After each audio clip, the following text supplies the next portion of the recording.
Descubrí que habían vaciado mi tarjeta con $30.000 justo antes de mi cumpleaños. Mis padres dijeron que era por el bien de la familia, así que decidí cortar todo vínculo esa misma noche. Esa noche, mientras revisaba el estado de cuenta de mi tarjeta de crédito, sentí como me temblaban levemente las manos. Frente a mí, los números en la pantalla eran tan claros como absurdos. $29.763,84. Casi $30.000 desaparecidos. No gastados, no invertidos, robados. Mi cumpleaños era la semana siguiente. Había planeado por primera vez en años tomar unos días libres, quizá escaparme a un lugar cálido y descansar de verdad. Pero en cuestión de horas, todo mi fondo de ahorro había sido reducido a cenizas. No tenía sentido. Llamé al banco de inmediato, tratando de entender si se trataba de un error, de algún fraude digital, un robo de identidad. Tal vez un hacker. Pero la mujer al otro lado de la línea me explicó con amabilidad que todas las transacciones habían sido autorizadas. Las firmas coincidían. El PIN también. Pero yo no había comprado nada. Caminé de un lado a otro en mi departamento, furioso y confundido. La única explicación lógica golpeó mi mente como un rayo. Solo 2 personas tenían acceso a mis datos bancarios. Mis padres. Sin pensar más, marqué el número de mi padre. Contestó al segundo timbrazo, con ese tono despreocupado que solía usar cuando fingía que todo estaba en orden.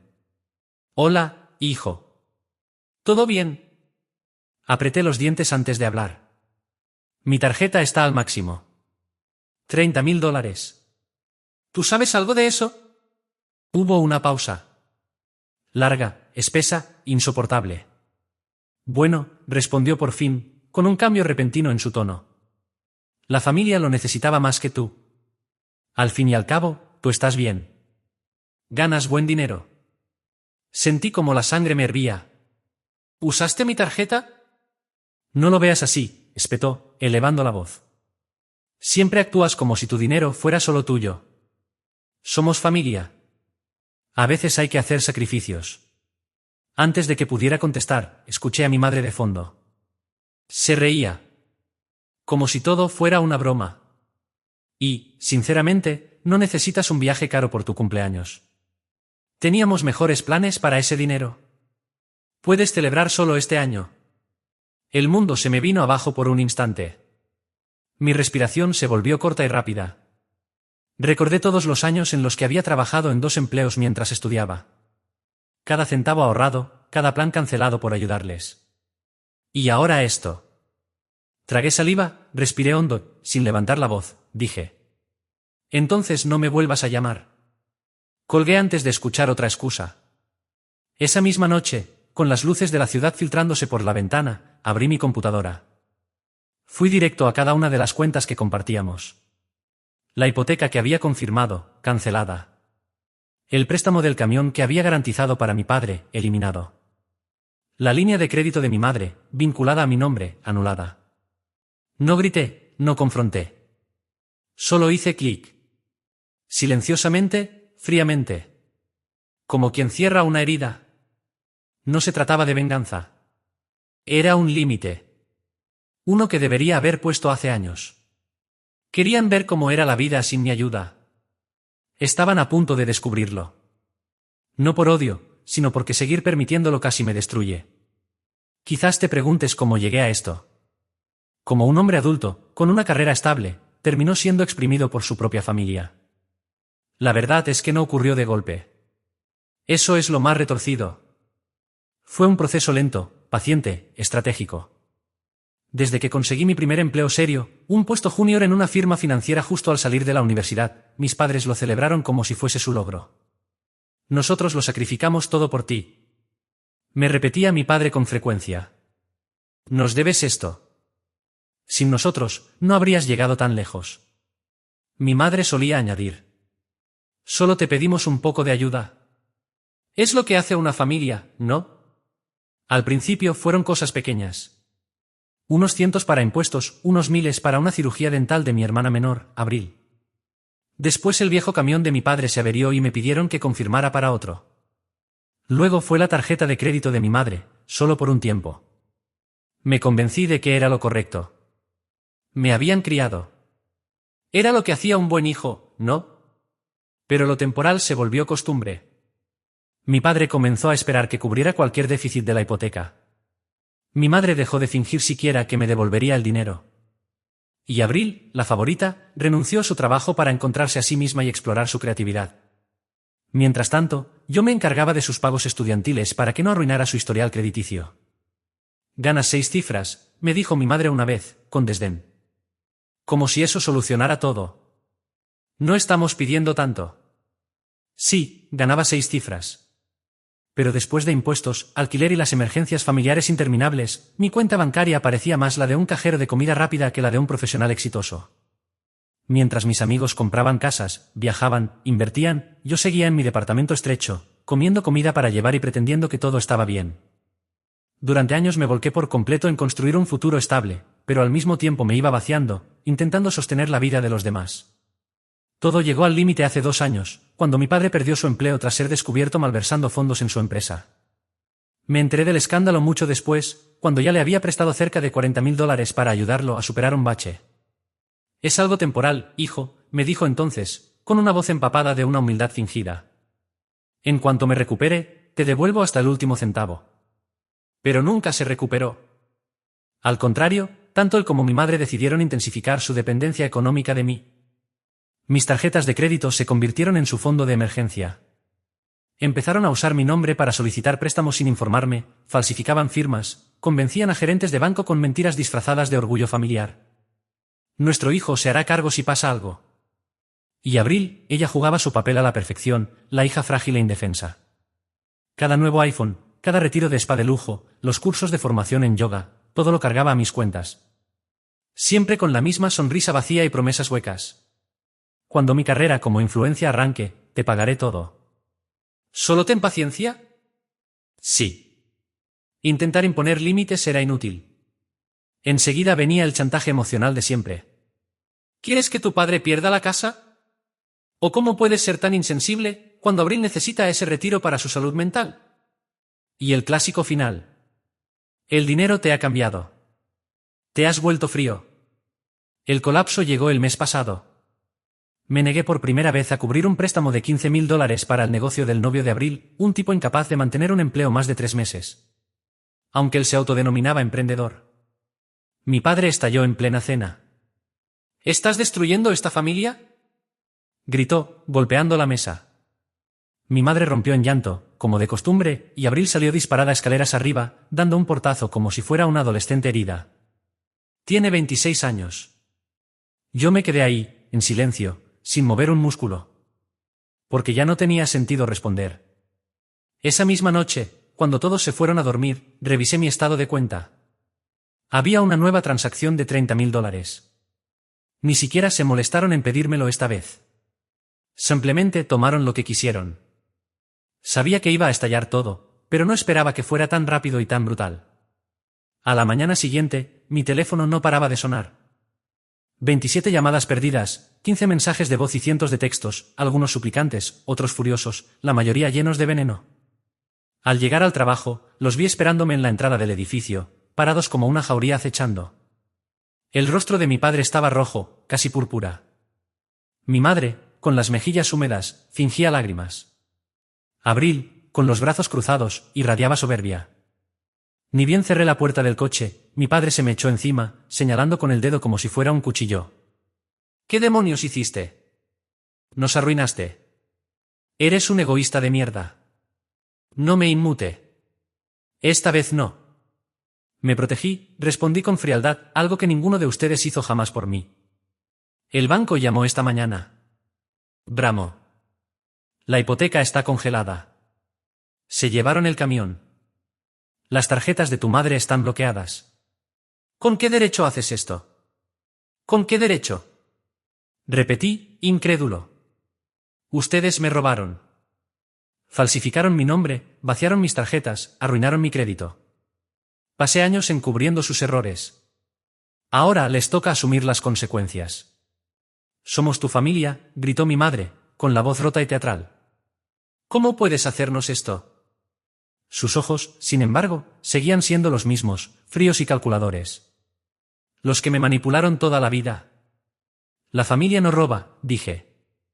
La familia no miente. La familia no me usa como si fuera un cajero automático. Fue entonces cuando Abril intervino, con ese tono superior que tanto dominaba. Por favor, bufo, estás exagerando. Ganas buen dinero. Ni siquiera usabas ese crédito. Solo necesitábamos un empujoncito. $30.000 te parece un empujón. Grité. Mi voz resonó en la entrada del edificio. Me vaciaron las cuentas, me destrozaron el historial financiero. Me quitaron mi futuro como si fuera suyo por derecho. Y no estaba enfadado. Estaba agotado. Y por fin lo dije en voz alta. Abril giró los ojos como una niña malcriada que no consiguió su juguete. Dios, actúas como si fueras un mártir. Ni siquiera tendrías ese empleo si papá no te hubiera ayudado. Te dimos todo. No, gruñí. Me lo quitaron todo. Y yo lo permití. Pero eso se acabó. Mi padre dio un paso más, su rostro a centímetros del mío. Su voz descendió a un tono amenazante. ¿Te crees mejor que nosotros ahora? ¿Demasiado bueno para tu familia? Sin nosotros, no eres nada. Te vas a arrepentir. No, respondí, con calma. Lo único de lo que me arrepiento es de no haberlo hecho antes. Si me arrepiento de algo, es de no haberlos apartado de mi vida mucho antes. Su rostro se desfiguró en un gesto de furia contenida, con las venas marcadas en sus sienes. Nos debes todo. Te dimos la vida y la usaste como si fuera tu cuenta bancaria, escupió con amargura. Le respondí con firmeza. Trabajé en 2 empleos durante la universidad mientras Abril se iba de viaje cada 2 semanas. Vivía en un apartamento minúsculo mientras tú le comprabas a papá su tercer camión. Cada vez que lograba avanzar, encontraban una forma nueva de hundirme otra vez. Basta ya, gritó mi madre, la voz repentinamente aguda, casi histérica. Somos tus padres, tienes que cuidarnos. Yo no soy su plan de jubilación, dije con frialdad. No soy su salvavidas. No soy su esclavo. Las ventanas se entreabrían, las puertas quedaban apenas entreabiertas. Los vecinos, curiosos, comenzaban a observar el espectáculo familiar que se desarrollaba en plena calle. Y entonces, como si se tratara de un guión predecible, llegó la escena final, la manipulación. Mi madre cayó de rodillas sobre el cemento, llorando a gritos, con esa teatralidad que ya me sabía de memoria. Por favor, sollozaba con fuerza, asegurándose de que todos pudieran oír. Si te vas, lo perdemos todo.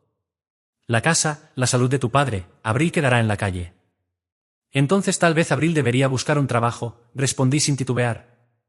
Quizás papá debería dejar de gastar más de lo que gana.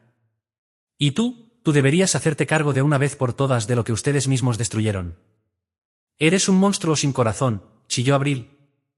Somos tu familia, te necesitamos. Los miré por un momento, con calma. ¿Los observé de verdad? No, no me necesitan a mí. Necesitan mi dinero, mi crédito. A alguien que arregle cada desastre que ustedes provocan. Pero a mí, como persona, jamás me necesitaron. Jamás me vieron como un ser humano. Solo como una billetera con piernas. Mi padre intentó avanzar, enfurecido, su voz quebrándose. Nosotros te hicimos. No, dije con suavidad. Ustedes me rompieron. Pero yo me reconstruí. Y lo hice sin su ayuda. Entonces solté la última frase, la que cerraba todo para siempre. No vuelvan a llamarme. No se acerquen a mi casa. No me escriban. No finjan que somos familia, porque para mí, nunca lo fuimos. El silencio que siguió fue tan denso que podía sentirse. Los 3 se quedaron inmóviles, mirándome como si hubiese hablado en otro idioma. Y luego me di la vuelta, pasé junto a ellos y entré a mi edificio. Los dejé ahí, en el estacionamiento, humillados, impotentes, finalmente cortados de raíz. Esa noche, por primera vez en años, dormí sin pesadillas. Me sentía libre. Pero creí que la tormenta había alcanzado su punto máximo. Estaba equivocado. Aquello apenas era el principio. Al cortar la ayuda económica, todo su mundo artificial se desmoronó en cuestión de días. 4 días después, la entidad hipotecaria congeló el préstamo de mis padres, al eliminarse mi nombre de los documentos. Las cuotas sin pagar desde hacía meses activaron el proceso de ejecución total. Antes de terminar la semana, recibieron la notificación oficial. La casa de mi infancia, esa que usaron como símbolo de sacrificio familiar, sería subastada en menos de 60 días. Y yo no moví un solo dedo. El sistema hizo su trabajo. El camión favorito de mi padre, ese monstruo de $70.000 que él consideraba parte de su identidad, desapareció una mañana. El remolque vino en silencio. El hombre que lo conducía evitó el contacto visual mientras papá gritaba descalzo desde el porche, envuelto en su bata sucia. «No pueden llevarse mi camión». Gritaba como si con eso pudiera borrar su deuda. Para la segunda semana, los mensajes de mi madre pasaron del enojo al llanto. «Vamos a perderlo todo», sollozaba en el buzón de voz. «Tu padre está mal, su presión está por las nubes, y tu hermana no tiene a dónde ir». «¿Qué clase de hijo permite esto?». Borraba cada mensaje sin escuchar más allá de la primera frase. Entonces apareció Abril. Lo sabía, tarde o temprano vendría. Y cuando lo hizo, era otra persona, más delgada, pálida, ojerosa. El bolso falso que colgaba de su brazo parecía tan inútil como sus palabras. «Por favor», rogó, parada frente a mi puerta, el rímel corriéndole por las mejillas como pintura de guerra. «No puedes abandonarnos así. No sabes lo mal que está todo». Guardé silencio. «Sabes que solo seguía las órdenes de mamá y papá», sollozó. «Nunca pensé que llegaríamos a este punto.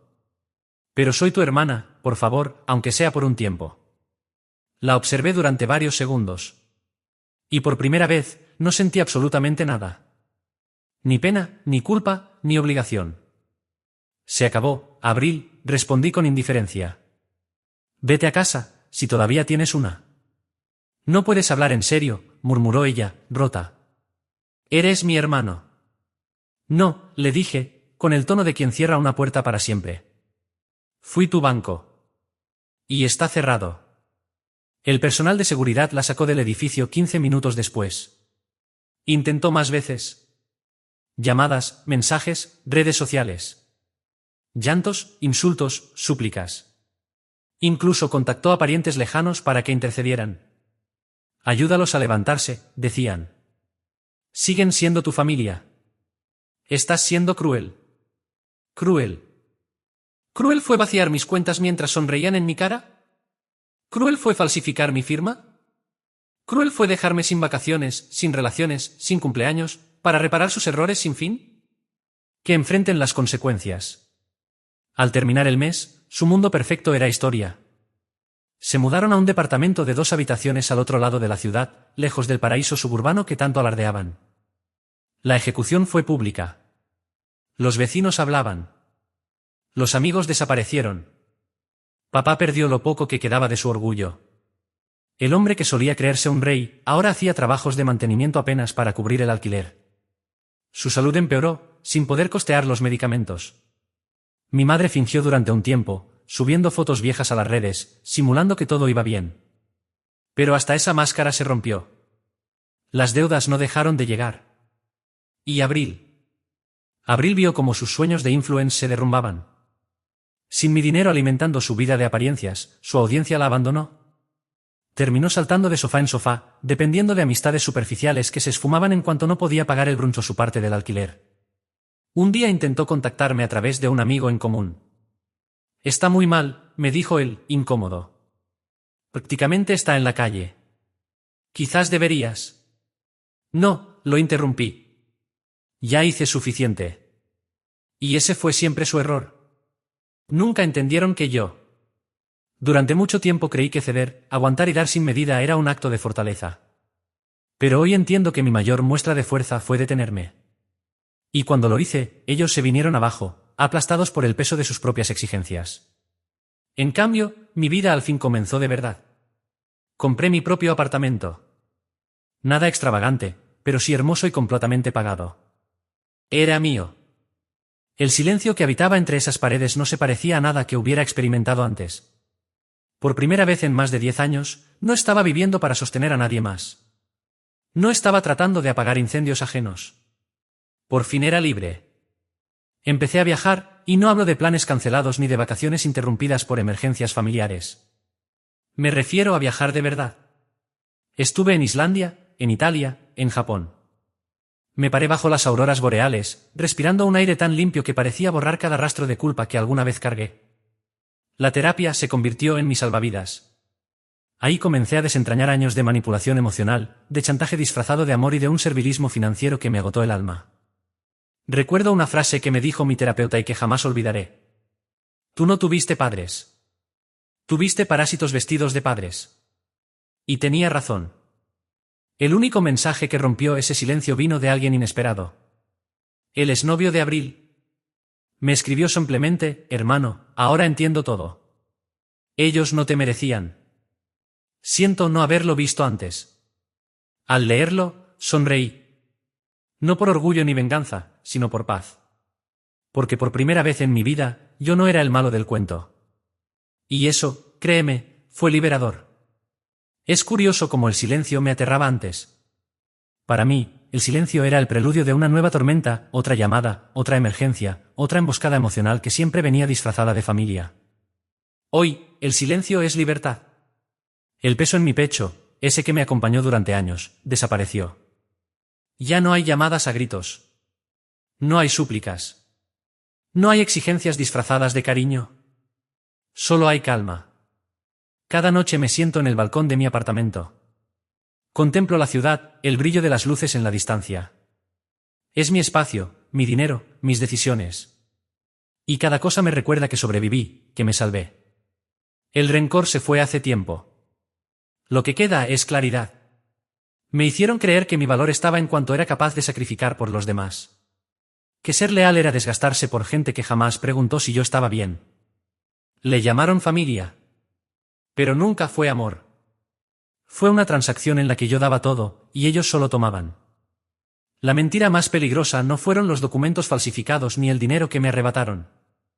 Fue esa frase que me susurraron desde que era un niño. Un buen hijo cuida de su familia, pase lo que pase. No, un buen hijo no se convierte en rehén. No se vuelve una cuenta bancaria. No se pierde a sí mismo en manos de quienes solo saben devorar. Pensaron que si yo los apartaba, iba a destruirme. Pero fue justo al revés. Alejarme de ellos me salvó. Todavía tengo el último mensaje de mi madre sin abrir en mi bandeja de entrada. No te criamos para ser tan frío. Y quizá tenga razón. Porque ellos no me criaron en absoluto. Fui yo quien se crió solo. Y lo hice en silencio, sin quejarme, creyendo que eso era amor. Le sostuve el mundo sobre los hombros. Y cuando al fin me puse de pie, su mundo se derrumbó. Hoy duermo tranquilo. Sin acreedores llamando. Sin emergencias que vacían mis ahorros. Sin cenas falsas de cumpleaños que se sentían más como auditorías que como celebraciones. Me despierto, tomo mi café, y solo siento paz. Y no, no estoy amargado. No estoy enojado. Estoy libre. Si me preguntas qué es lo único que lamento, siempre responderé lo mismo. No haberme alejado antes. No lo hice por venganza. Lo hice porque, por una vez en mi vida, decidí elegirme a mí. Y al hacerlo, gané.